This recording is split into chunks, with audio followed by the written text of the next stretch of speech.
There was no other character, as far as I was concerned. He was the Wolverine. He was. This is a loser has to sign a timeshare deal with the winner match. I love you, brother. She has powdered donut pancake surprise for her sweetums. Nah, kitty. It's my papa, kitty. Happened in the 90s. Who is your favorite character and why is it Eric Cartman? I mean, for the longest time, it was Eric Cartman, but I got to be honest, Randy Marsh is the ultimate character, Steve. You'll come back, man.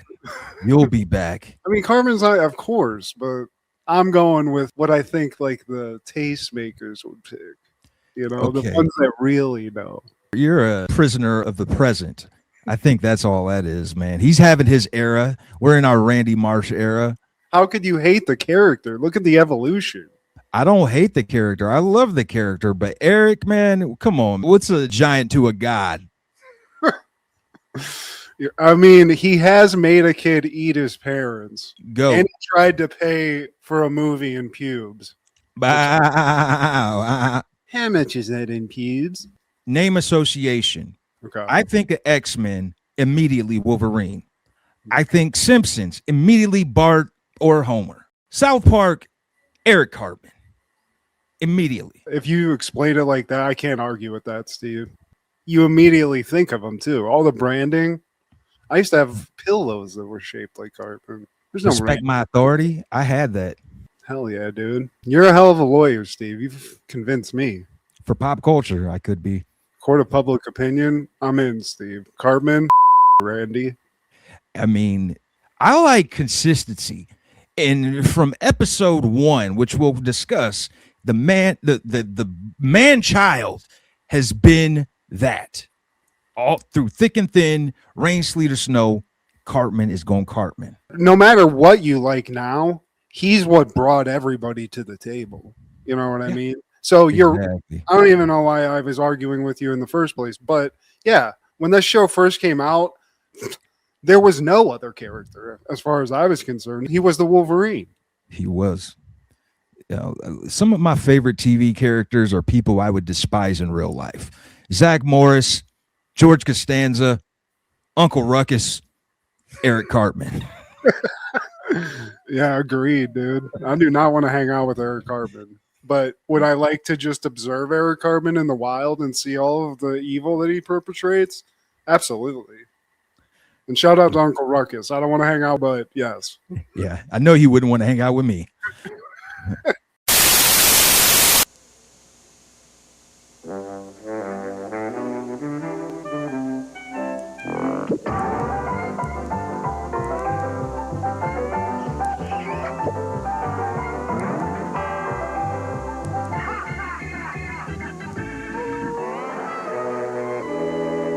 Laughter.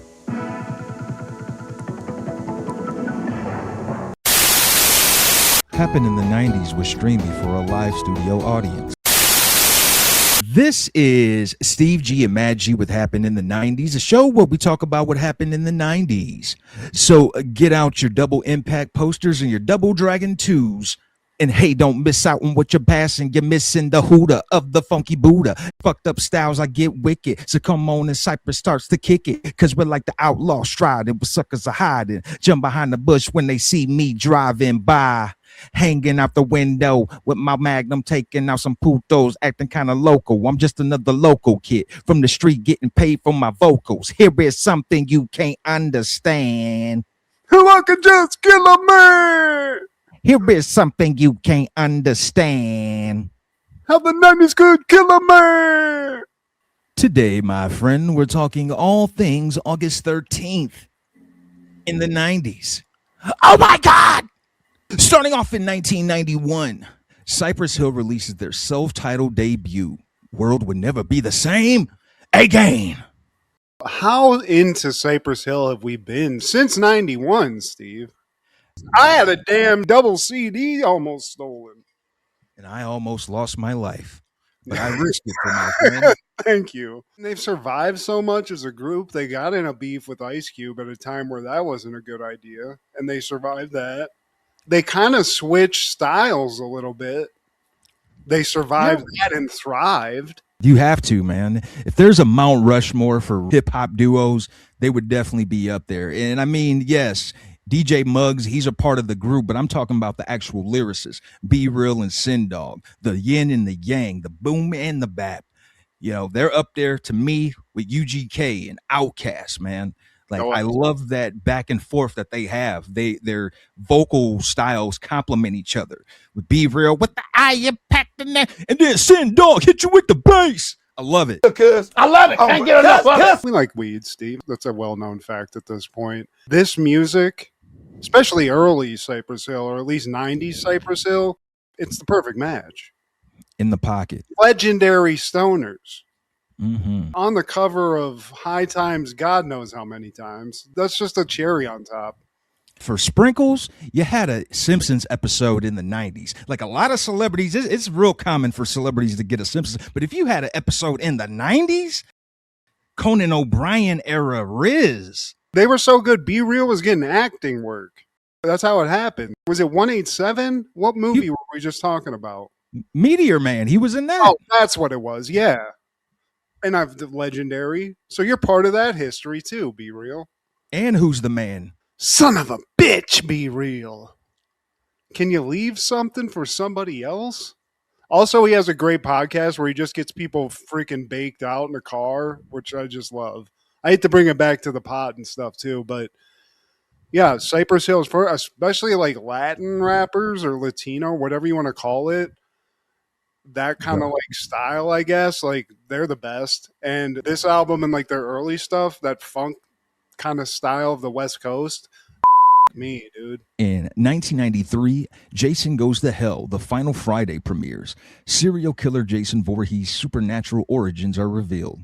Directed by Adam Marcus, starring John D. LeMay, Carrie Keegan, Aaron Gray, Allison Smith, Stephen Culp, and Stephen Williams. Stephen. Go to hell. That's what I wanted to tell whoever made this movie. Producers Go to Hell, directed by Matthew Geddick. Jason, go to hell.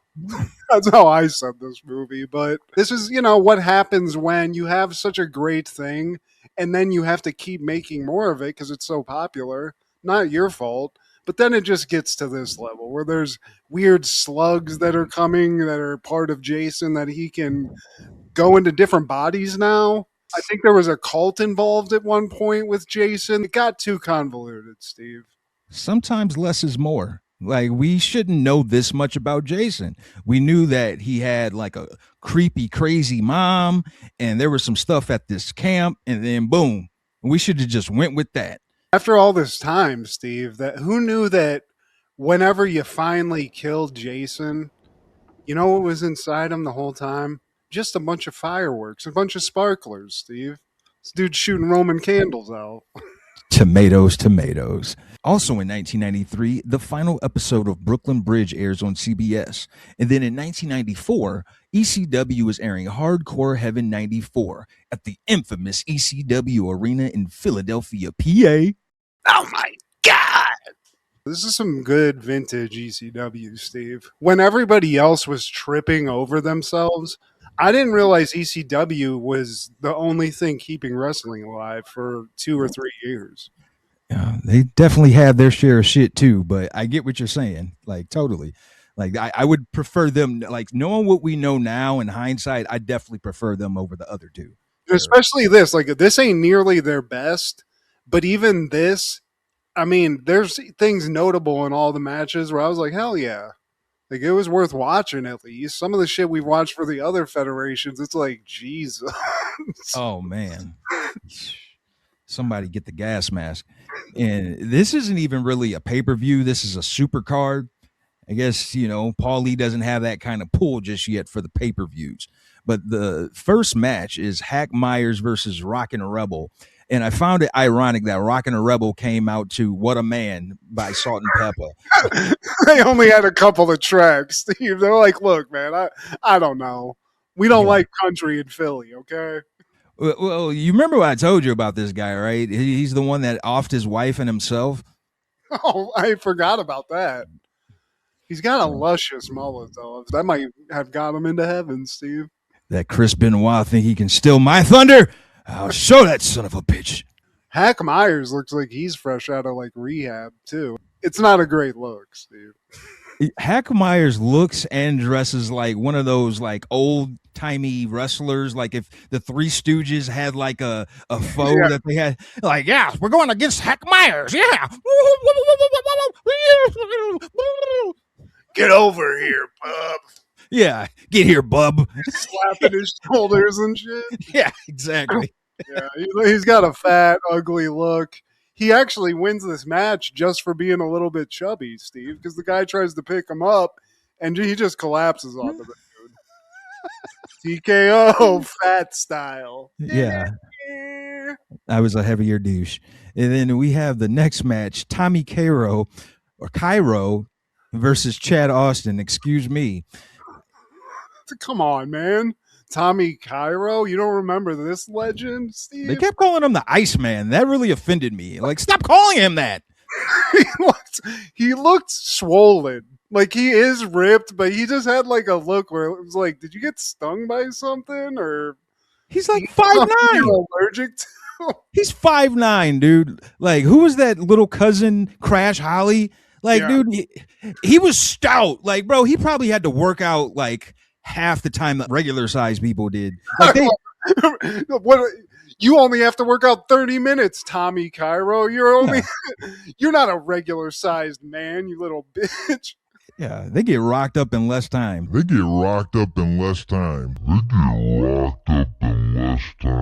Pause.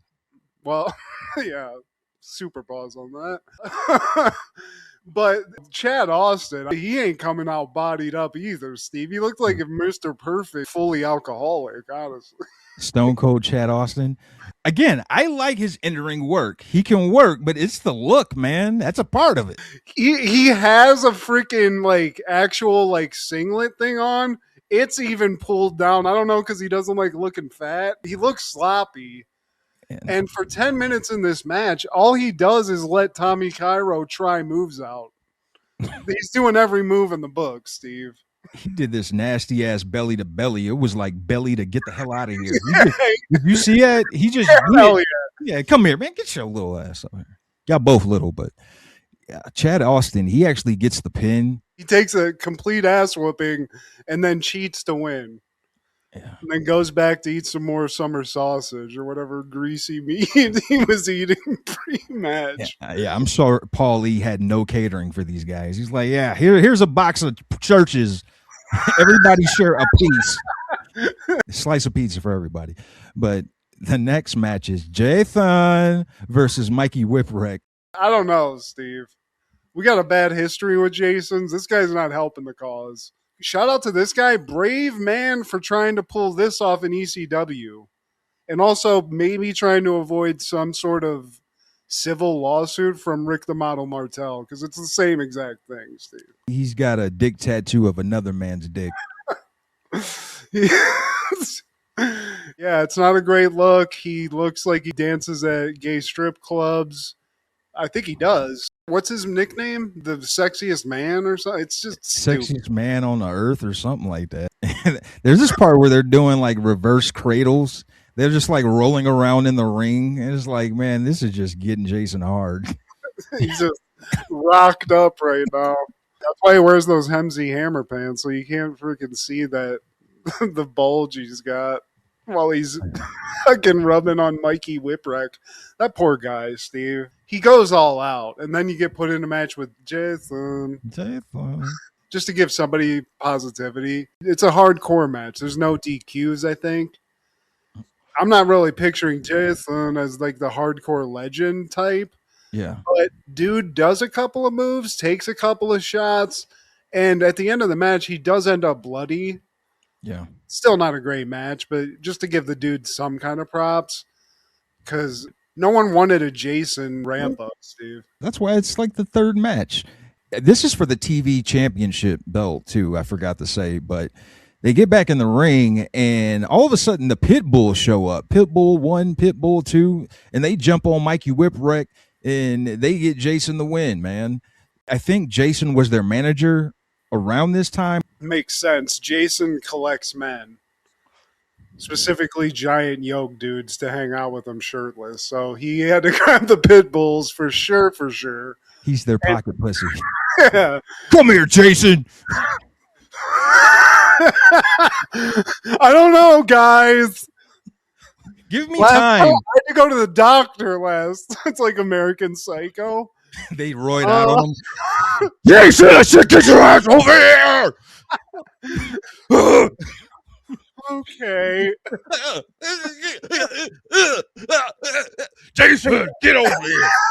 Hey, guys, Spitz Lube. I mean, give me something. Use some of the grease from my Jerry curl, for God's sake. Shut the fuck up! Pitbull 2, grab his ass! Why you think I call us the Pit Bulls? One picks the other up and is just fucking power fucking. He's like,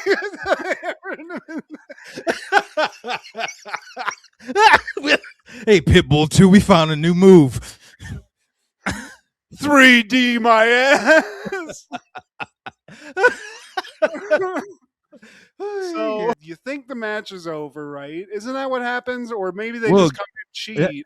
That match did end, but the beauty of ECW, it becomes the next match, which is Taz and Jimmy Snuka, who just come in unannounced, versus the Pit Bulls. How convenient. The Pit Bulls, they're right here. We were just going to ask you guys to come, but you're right here. We don't even ask. Thanks for making it easy, guys. And the sound guy didn't even have to play a song. God knows what he would have played.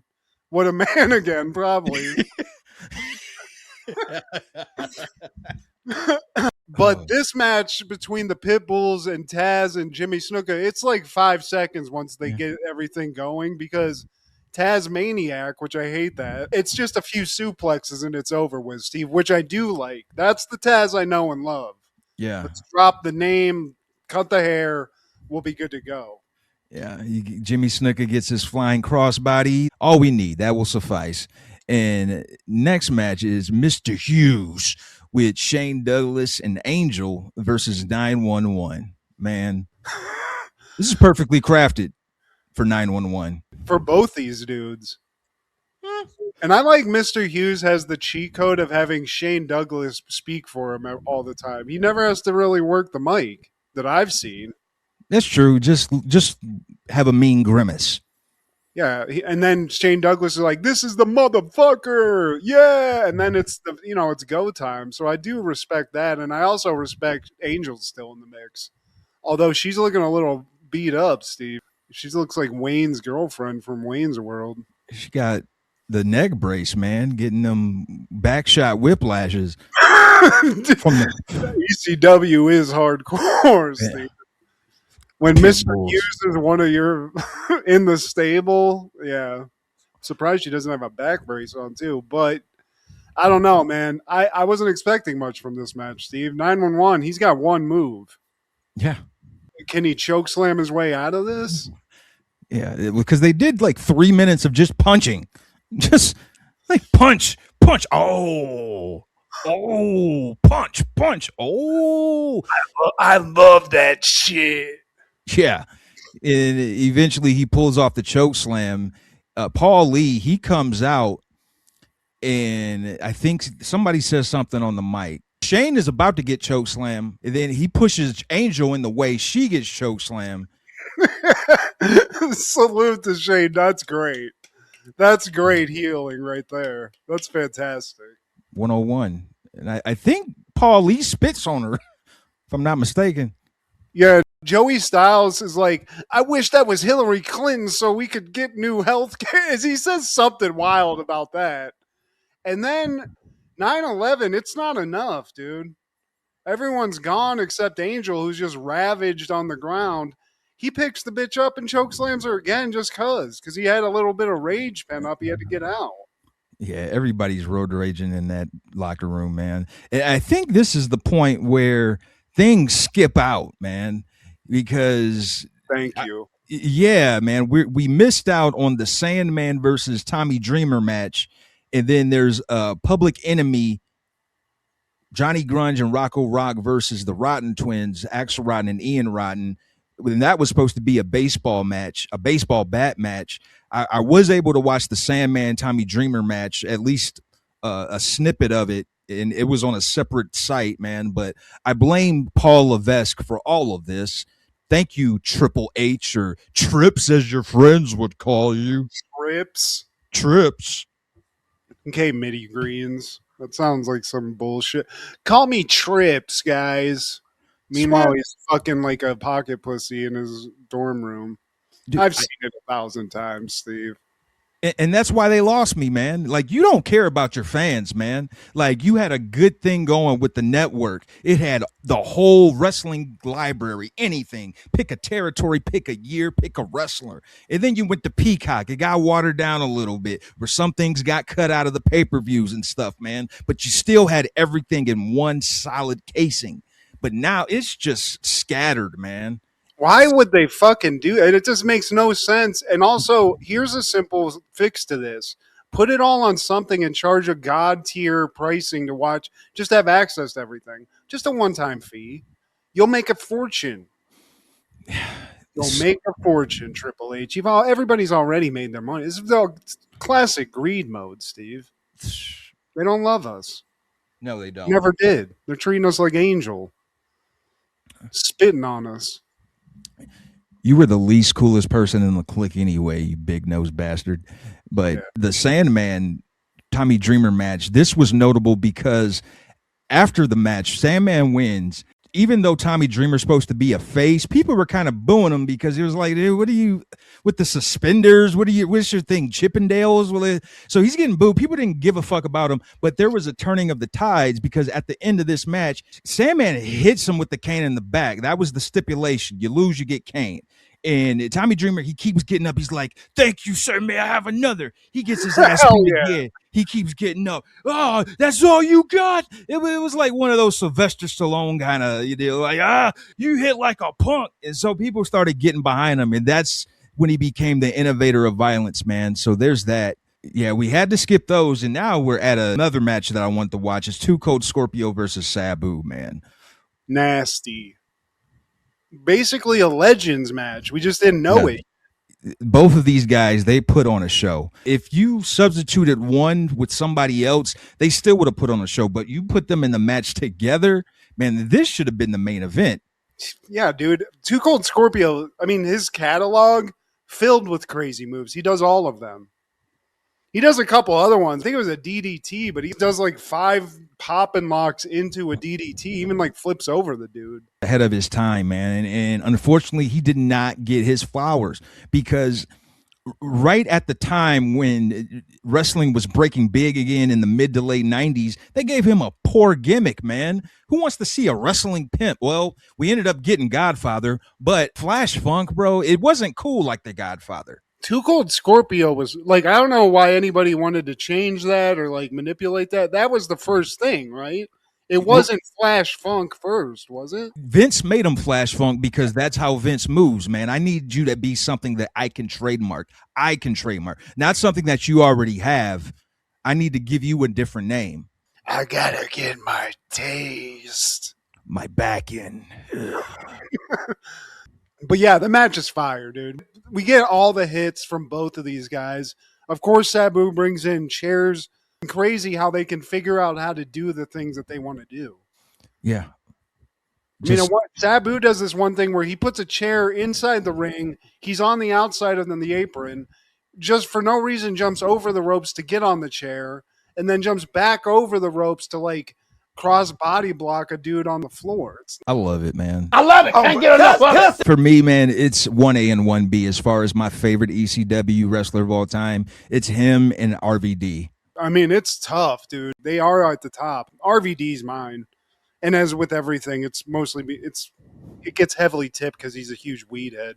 Sabu was too. It's just he wasn't promoting it like that. That wasn't his character, you know. Oh, shit. I mean, I'd love to hear more about that. I'd like to say, and this is a critique I think a lot of people have about ECW, especially early. The one camera setup they got, whenever it goes outside the ring, I mean, you're not even seeing it. Depending on Joey Styles narrating it like it's a Civil War radio program or some shit. You just highlighted something, man. That just shows you how much they relied on one man. Because of that, man, they didn't have the blocking, or the stuff was blocked out because of the budget. They didn't have the 3-camera setup or anything, man. So Joey had to do extra color commentating. Oh my God. At one point, I forget what match it was, but he's like, the man is dead. He's got, I love it. It's great, dude. After, like we said, this highlight reel of a match, Paul Lee pulls a chair out, kind of holds it over Too Cold Scorpio's head, and Sabu, I think he leg drops it on top of that, and that's how he wins the match. Arabian Face Buster. Damn, that's a hell of a name for a move. Ain't it though? In the main event, man, this is iconic for so many reasons. Terry Funk, the man comes out twice. I couldn't hear what he said because he came out. I guess the crowd wasn't hype enough for him. It's like, I'll do this shit again. So he walks back and then comes back out. They play his music. And then, like, yeah, man. Then all of a sudden, Cactus Jack comes out. Love that. Yeah, but Cactus Jack comes out. He's like, Terry, there's been too much violence tonight. Let's just have a nice technical match. Scientific match. Your Mick is sounding a lot like Terry, man. Yeah, I did a Terry for Mick. This is a loser has to sign a timeshare deal with the winner match. I love you, brother. I don't know. But these guys are legends. This is like what their flagship. This is what you want. Literally, Terry Funk was their flagship. It was built off of his back, this hardcore image. And I mean, this is all good vibes at the beginning. They even shake hands. I mean, Mick says he's going to kick the dude's ass all over ECW Arena, but you got to. You can't have it all be nice, roses and butterflies type shit. Oh, no, not with these two, man. Both of these guys, I mean, Tommy Dreamer, that's his nickname, but these two, they really innovated some violence. They innovated hardcore, man. And this is early 90s, man. 94? Yeah, and I mean, that's what they were known for. Even if they were in whatever federation it was, there's shit that they did in like Japan where you see like stills of it. And it looks like somebody got for real assaulted. It's crazy. They're bloodied up, wrapped in barbed wire. There's shit exploding on them and stuff. Debris, shrapnel. And they're not like young dudes, like these are just, even now they're like in 94, they look old as shit. And they're just kicking the shit out of each other. I love it. Can't get enough of it. This is their heaven. Hardcore heaven, if you will. Stop getting up lying. Stop getting up lying. Stop getting up lying. Good one, Steve. Terry Funk over here. I think every match we've covered, someone had a mullet. Especially if it's a white dude. If you were old white in the 90s or like you were 20-something, chances are you had a hockey player haircut, regardless of what kind of hair you had. The Marty Jannetty, the Shawn Michaels, the Sid Vicious, the Brutus, Brother Brutai. Man, that's Sid Vicious, though. Lovely. Drip, drip. We get some stuff. They're starting to beat each other's ass, but then Public Enemy comes out, Steve. Great. Yes. Thank God. Yes. Yes. Yes. They're in their business casual attire. They were winding down, but they had to come out and fuck this match up, Steve.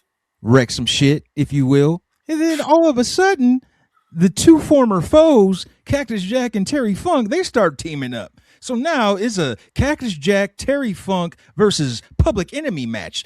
Again, with the impromptu-ness. Love you, early 90s ECW. It's like a freaking Avengers team up where they just start getting weapons to fuck these guys up with. It's a whole thing. This is what everybody was waiting for, too. I don't want to see these guys fight. We want to see them kick ass together, Steve. But I don't think the people in attendance anticipated the iconicness that would come soonly short thereafter. Before it gets to the very iconic moment, there's just a comical moment. This is why I kind of like dig Terry Funk the older I get. He'll pull out and do like a comic book cartoonish attack on somebody. He gets 2 frying pans at one point, and the way he's like hitting the guy, it's like a freaking Archie comic. It's hilarious. Speaking of Three Stooges, It's exactly that. I mean, it's true like visual comedy like that. But then after that, Cactus Jack's like, throw the chairs, which is not something you should freely say in ECW arena, because if you say that, it's the same thing as Field of Dreams, Steve. If you say it, that's going to happen. They're going to wish it and they will come. And by come, it's thousands of chairs. There was another chair rainstorm match that we talked about previous, yeah. but this is way crazier than that. Oh yeah, by a lot, man. It's raining chairs, and then it gets to a point where Joey Styles, he has to go into the PA and just announce like, "Hey, you guys got to stop throwing chairs. Don't tell ECW audience to not do something. Fuck you!" And They're then gonna another, do it. the first chair that gets thrown though, Steve, do a slow mo. Cactus Jack one hand grabs the chair, Steve. Like It's a G. Randy Moss level catch that this man's done. It's, repetition. But there's so many chairs thrown that Terry Funk and Mick Foley are like, fuck, I'm out. I'm out. But Public Enemy, they're under like a pile of chairs. Yeah, All the chairs. it's probably for the best that they stayed down there, man. I think that was the decision that they consciously made, because if they gotten up, man, like who knows? One of them would have caught at least 5 random chairs to the face. At once. Yeah. So, but I mean, that last like 2 minutes of that where it's just chairs, Public Enemy even like crawls out of the pile at the end and they're going off on the crowd and stuff, stumbling all over the chairs and shit. It's great. This is ECW right here. This is like the best infomercial if it was a company. We talked about name association earlier. When I think of ECW, this is an image that comes to mind. This is one of them. It's either that or Sandman blasting himself With a beer? with the beer cans, just, pouring blood, blasting himself in the face. That's another one, yeah. Something with woman. What was the other lady? Francine. That's a different kind of like what I think of when I think of ECW, but that's late night when nobody's around. Oh yeah, that's why they did it at late night.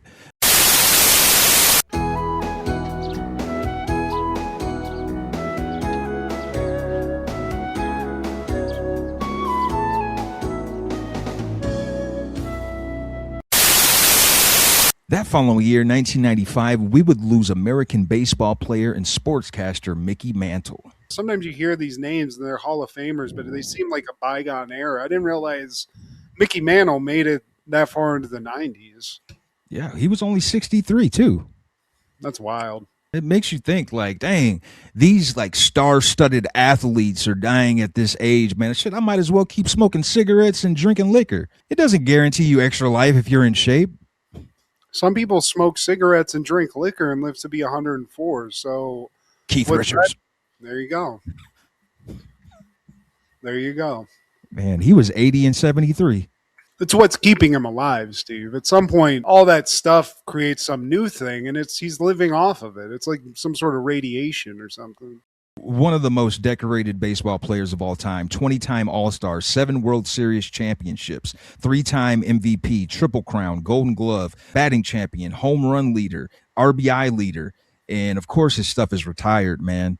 But yeah, shout out to a G. 1996, Akinyele releases Put It In Your Mouth. She told me something wild, Was there anything beyond Put It In Your Mouth, Steve?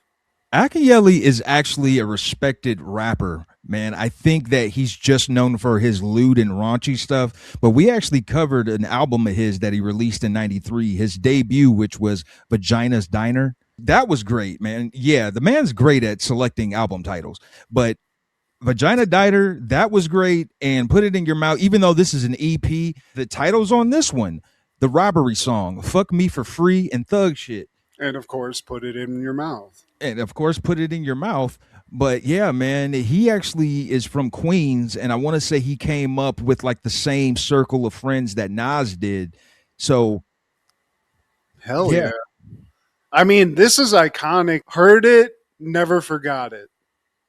You could sing "Put It in My Mouth," and somebody that is our age would finish it, unless they're stupid or just had no taste. They just aren't fun. There's this YouTube series where this guy he brings in rappers and he's driving around and like he's got like this whole like stereo system set up and they're rapping their song while he's driving the car. There's an episode with him and the singer of the song. She's in the back seat and they're doing. I was like, man, that's pretty cool.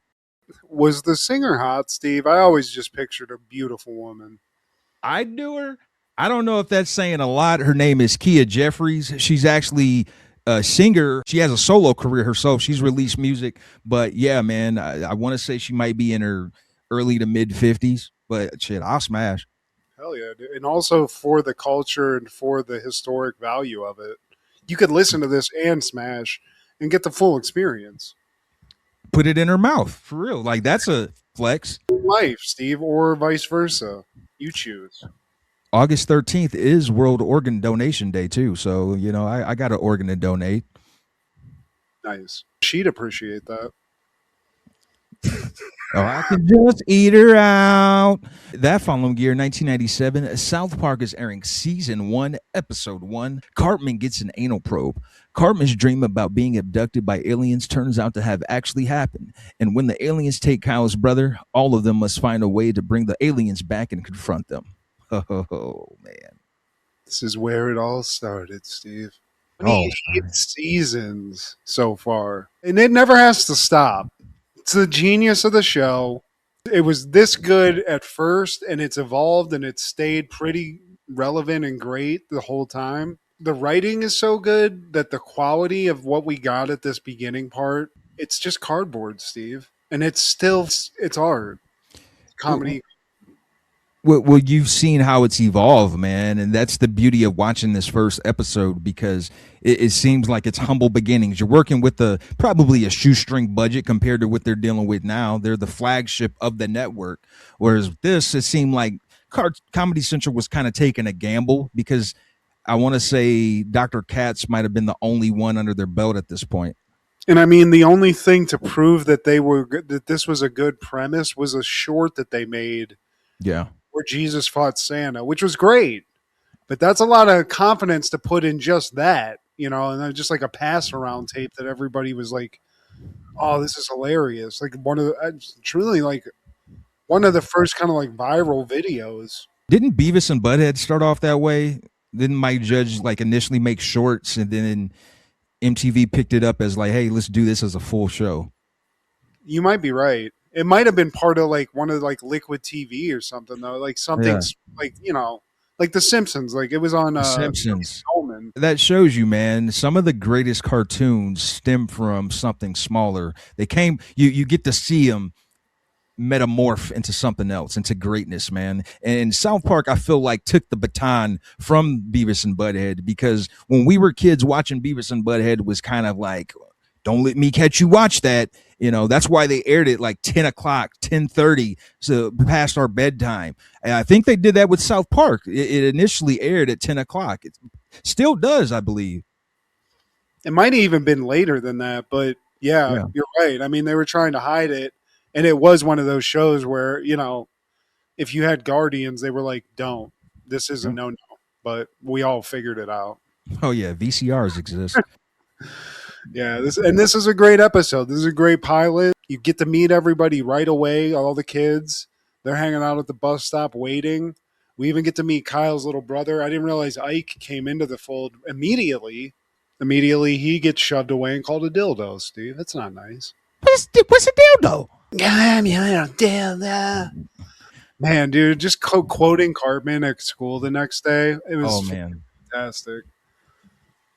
Kick the baby. Don't kick the baby. Don't kick the baby. Yeah, but Cartman, he tells everybody else, like, he's been having these dreams about being abducted by aliens, and everybody else is trying to convince him that the events actually happened and that the aliens are called visitors. Cartman's like, nah, it's bullshit, guys. And then all of a sudden, Chef pulls up. Any of you chillin' seen the alien spaceship? You didn't get probed, did you? Dude, shout out to Isaac Hayes. Isaac Hayes, dude. It's hilarious. He even like I don't even know what prompted that, but what a great move. I was thinking the same thing. It was like, man, how did they? What, they must have had to do some real smooth talking because they just. Then again, Isaac Hayes, maybe he just had a great sense of humor. But the kids ask, like, what's an anal probe? They put this big boobajoo up your butt. And yet, still, dude, he's like, Cartman's like, that didn't happen to me. None of this is real. You guys are crazy. There's nothing that's been put into my butt. Yeah. It's just a dream. And then the bus picks him up, but Ike is still standing there. He's like, no, you can't go. Oh, time to kick the baby. So he kicks Ike through the bus. Get out of here, you little dildo. But they're watching him like through the window on the bus. And as they pull away, Ike just gets taken by aliens, Steve. It's terrifying. This show corrupted us, man, because I think it's because of South Park. We were so bad-mouthed to the bus driver that we had. We bad-mouthed the bus driver that we had so bad, and she is so undeserving of that. Lady, I hope you're still with us and you're thriving. Because and she probably wanted to go, shut the hell up! Rightfully so. It would have been warranted, man, because the kids on here, they call her a bitch. What'd you say? I have a bad itch. Okay. That sounded like Little John.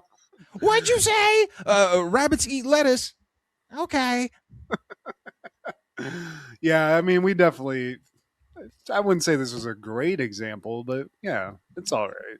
She needed it too, Steve. Everybody needs a little nudge every once in a while. I'm sure she was pissing some man off, but now we cut away and they're looking at this cattle. Officer Barbrady, he's with this farmer, and this cattle, he's had the third cattle lost in this past month. Damn cattle just be exploding and shit. Why do aliens want to fuck with cows, Steve? What's the deal? They think they're the most intelligent beings on Earth.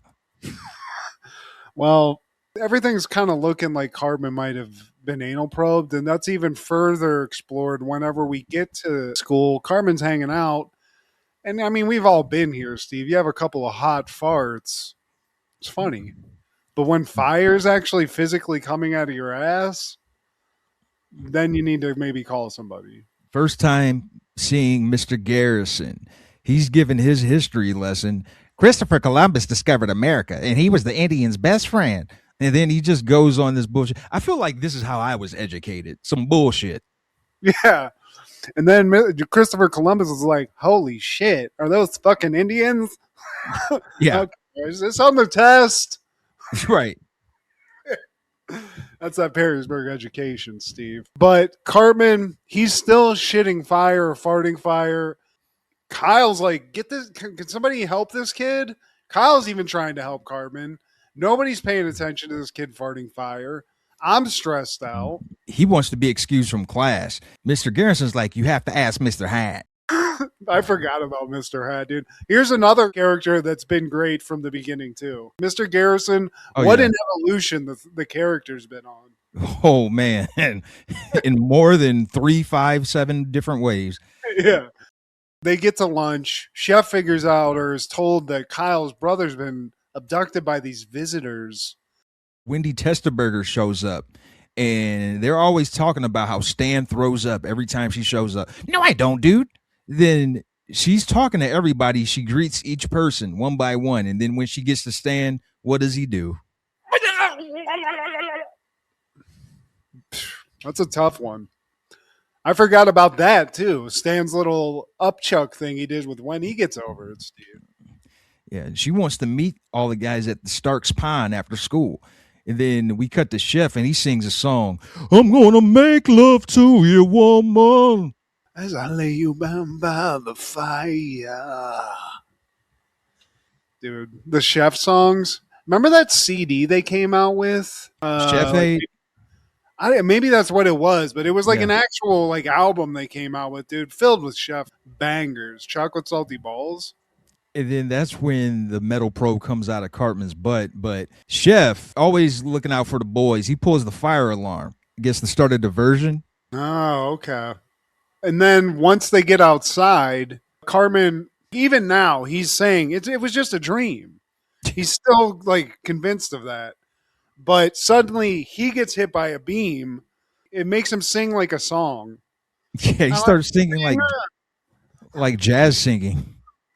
Between the moon and the springer, love a singer. It's it's like a show tune. Right after that, a huge spaceship appears. Kyle just throws a stone at it. Which I mean, you got to do something. I don't know if I do that. But the UFO, it shoots Kenny, and we hear it for the first time. You kill Kenny. Well, at first it doesn't kill him. He gets shot into like a road. He's cool. Then I think he gets hit by a car. He's still cool. He gets ran over by cattle. That's what it is. And then he gets ran over by a cop car. Yeah, he gets run over by Barb Brady. Famous words. Oh my God, they killed Kenny. So many things that they've just like did so many times they stopped. But that was another great one. And I always loved how like the rats came and like ate him and shit. I don't even understand why they did that, but it's so great. Why ask why with these guys? Yeah. But now we get to see Cartman's mom for the first time. She has powdered donut pancake surprise for her sweetums. Nah, kitty. It's my papa, kitty. I like when Cartman's like, get away, you dildo. And then his mom's like, guess who's going to be sleeping with mommy tonight? You want cheesy poofs? Yeah, I want cheesy poofs. Hell yeah, I want cheesy poofs. Man, Cartman, dude. He was made to be like on everything. It was all quotables from the beginning. It's fantastic. More quotables than Dwayne Johnson. That's great. After Cartman has his chocolate chicken pot pie, Stan and Kyle have to like trick him to get out of the house so they can lure him and use him as bait to get a spaceship to come. So they do that. They tie him to a tree and just kind of wait. And Cartman's getting pissed off, and they're like, I forget what they say, but he basically shits fire, and then a golden eye satellite comes out of his ass, Steve. Yeah, and Chef's there. He wants first class seats. All of a sudden, the aliens show up, but Kyle, he has a heart to heart with the aliens. Just like, hey, man, I get it. You're doing alien things. That's your whole vibe, but you got my brother. That's my little brother, and if you don't give him back, my parents will kill me. So, like, give me back my bro. They're like, man, I don't care about that shit. So they leave, and then Kyle, he just starts cussing them out. You like, beep! Kyle's probably my second favorite out of the four. Yeah, that's Kendra's favorite. She loves Kyle. I agree. He's a Kyle's guy. Yeah, and honestly, he's like kind of the one that I wanted to be like anyway. He's a good kid. While they're waiting for the spaceship, there's just a couple like cutaways. The one where they cut away to Chef, and he's like, "Man, there's like 20 minutes to sample this." So I think he's with two hotties also. Yeah. And then all of a sudden, after Kyle cusses him out, Ike shows up. It's like, man, aliens talk to the cattle. They see the cows, and they can understand the cows. They speak cow, and the cows understand them. They are the smartest animals on Earth, Steve. Yeah. And they give him, it looks like a record player, but they gift the cows with some kind of probe, I guess. It's for the most intelligent species, so God knows what it is. It's like Marcellus Wallace's briefcase. It's not for us to know what that is. We're not smart enough. And then Ike jumps out, but then they take Cartman. And then we cut to Chef. The ladies were like, where's this great thing you wanted to show us? Oh, well, that's in the bedroom, ladies. Come on in. Oh, man. Hell yeah, Chef. I like when Cartman gets abducted and then delivered back like immediately, and he just has pink eye. I like how Cartman explains he got the pink eye from Scott Baio. Because fuck Scott Baio. Also, I like whenever Ike's like standing on the spaceship, the way Kyle gets him to jump is do an impersonation of David Caruso's career. Yeah. They say that's the first celebrity like made fun of on the show. So there you go, David. That's a badge of honor, honestly, at this point. You should be proud. One of my favorite Jinjas with an A. On that same day in 97, The Full Monty premieres. 6 unemployed steelworkers from a male striptease act. Women cheer them on to go for the full Monty, total nudity. Directed by Peter Cantaneo, starring Robert Carlyle, Tom Wilkinson, and Mark Addy. Show me your tea and crumpets, you wanker. I don't get this, Steve. I don't get how they got the talent that they got for this movie. I mean, Robert Carlyle is an all-around just cool-ass dude from English movies, and he's Yeah. cool in those movies, so that's weird. Tom Wilkinson, I don't think he won Oscars, but he was definitely nominated at least once. I'm saying twice, which is crazy too. And the premise of this movie is just some out-of-work English dudes. They're just bros. They decide, you know what? We can't make money working, so let's shake our dick. I don't understand how he came to that knowing what him and his friends look like. Like, typically, you're built like a wrestler and you got abs and stuff. And it's like, you know what? Chicks dig my body. I don't know what the thought process was for him to get here.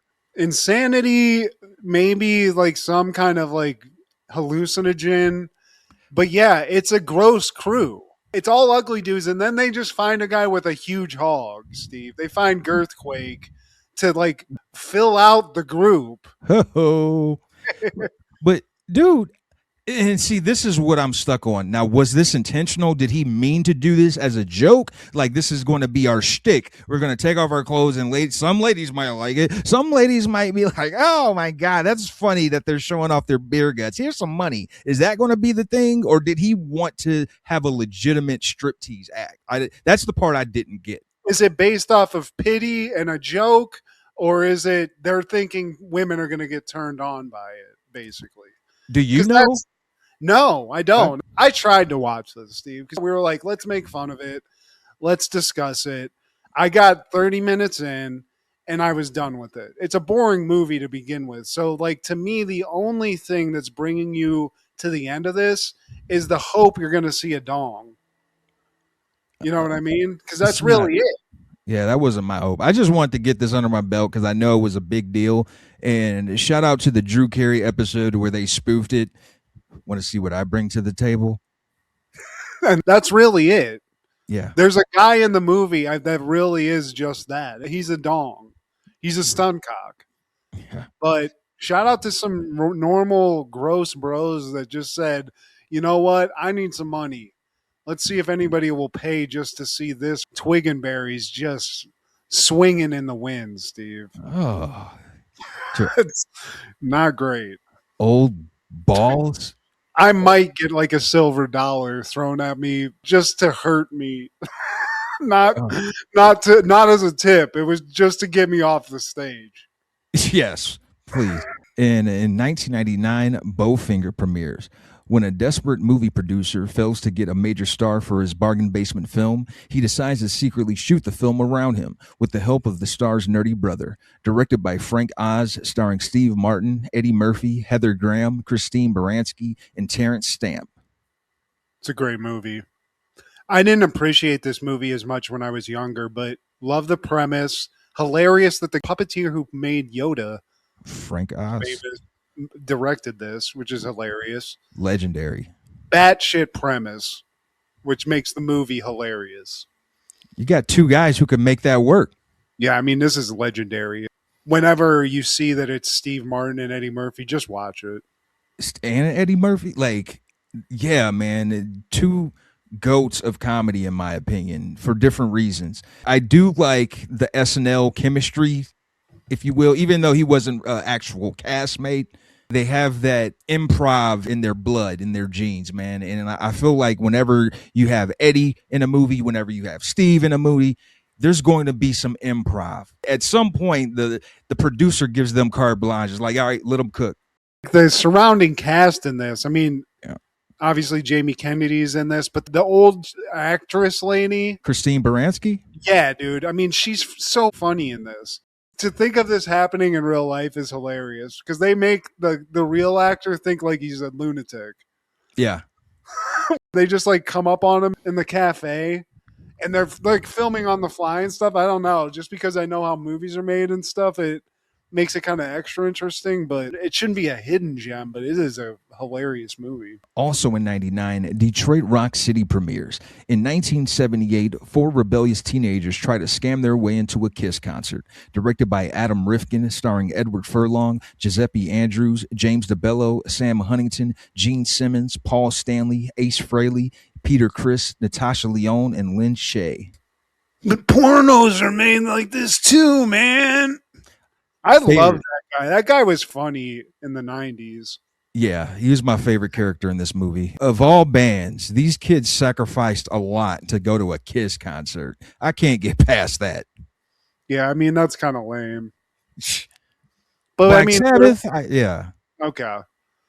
But a lot to like in this, a lot of hijinks. Speaking of sling and dick on stage, Eddie Furlong has to try to strip in this movie. Oh, yeah, I forgot about that.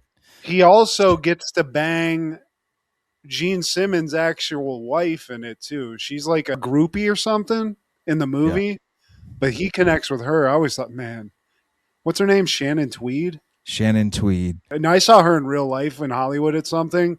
That woman is legit, like even not like, well, this was like 10 years ago, but 10 years ago, smoke show. And Gene Simmons is such an ugly man. The older he gets, I really detest him. Like, he's the guy that speaks out on hip hop artists getting inducted into the Rock and Roll Hall of Fame. Like, every year I see this tweet being rotated and being pushed around. Like, it's always him speaking about this. And it's like, dude, hip hop and rock and roll have the same foundation, but I don't want to get too much on that soapbox, man. But I really don't care for Gene Simmons. I don't really care for Kiss. They're like ICP for boomers. There's a couple of catchy tunes, but I ain't going to a Kiss concert, even for free. Gene Simmons, from every story I've ever heard, seems just like a complete twat of a human being. And when he's not busy being a twat, he's like, buy a Kiss coffin, buy a Kiss condom set. You know, it's always like a marketing ploy for some shit. One thing that I did find funny about this, researching it, he was the producer on this, right? Yeah, of course. And he like saying what get cut and what didn't get cut. So Paul Stanley, I think his daughter was supposed to be in the movie, filmed a part in the movie. And when it got premiered, nowhere to be found. And I guess that drove a rift in between Paul Stanley and Gene Simmons. Maybe there was other shit involved, but just another thing where Gene Simmons is like, yeah, sure, Paul, I'll put your daughter in this. And then he's like, fuck that bitch. Yeah, dude, I'm 100% putting that on Gene. 100%. Sure. Yeah, I mean, so if you don't want to buy a Kiss coffin, maybe this movie, even saying all that bad stuff about Kiss, still dig the movie. It's a funny, like, coming of age movie. Got a young Natasha Lyonne. She was killing it in 99, man. American Pie was just released, and then she's seen in this movie. Still around. Still around, man. Not fucked up, really. It's thriving. She's gotten clean. You know, we all had our past, man.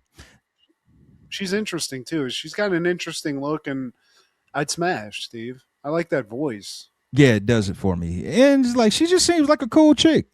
Like, I always got the vibe she was like one of the homegirls. If you didn't smash, at least you got a really cool homegirl. She'll bum you a cigarette too. Right after, if y'all do bang. Or shit, she might be chilling on the couch. You come out, you got a square. Yeah, you want to come back here? No.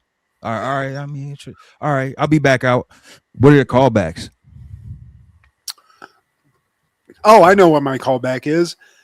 90s legend sighting. I got to go see Weird Al Yankovic live in concert at the Ohio State Fair, Steve. Yeah, I saw that. Dream come true. Never got to see him as a younger person. I'm not like the biggest Weird Al fan, but seeing him live now made me a bigger fan because dude is like 66, I think. Yeah. Killing. He's multiple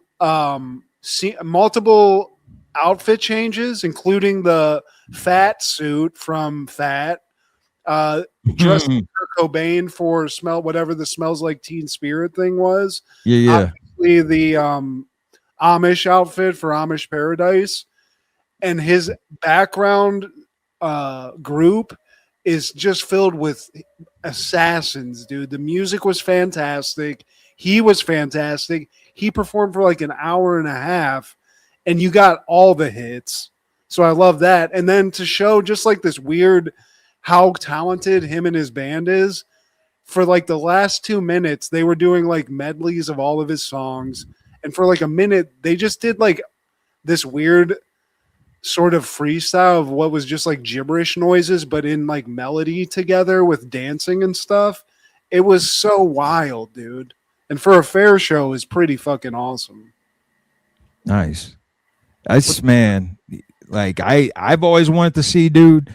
I didn't know he would do like his whole costume switcheroo on stage. All of it. And he's running around on stage, multiple accordions. He's pulling that out constantly. I mean, it was fantastic, dude. The guy's, I didn't realize, I mean, I did, but how talented he is. And also like the AV stuff he has going on behind him. You get multiple clips of the videos, and he has these funny, like, he'll splice himself into like famous 90s interviews with people, or it's just like he's there with Sean Connery when he's talking about like slapping a woman. He's like, man, that's kind of crazy. And he'll just like, it's hilarious, dude. It's a great show. I've seen a couple of those. Yeah. That's dope though, man. Hell yeah. And he also shows clips from UHF, the movie, which I always loved. I think that's technically an 80s movie, but yeah. Hell yeah. Shout out to a legend, dude. And all I got is Gene Simmons, you're a dildo. Steve, buy a Kiss coffee. I can't even do it. Yeah, I'm with you. Fuck you, Gene. He's freaking, you don't deserve Shannon Tweed. I don't get it. Yeah. Or a monster hog. That's unfortunate. Like that's what they say out here. That's what they say, Steve. Yeah. That's what they say. Yeah. I hope it's not true. You don't deserve that either. But please like, share, subscribe, and comment. Please tell your sister I want to put it in her mouth. Check out Food Show Fanatics as well as Crushgasm every Wednesday with Kendra G, our guy Clark the Shark on Podcastle, and Wrestling with Ronzilla on TikTok. This is Steve G and Matt G with Happened in the 90s. Matt was the fat kid, Steve was the flat kid. Life wasn't always great, but you know what was? The 90s. Happened in the 90s. Yeah! She said, put it in her mouth. I mean her motherfucking mouth.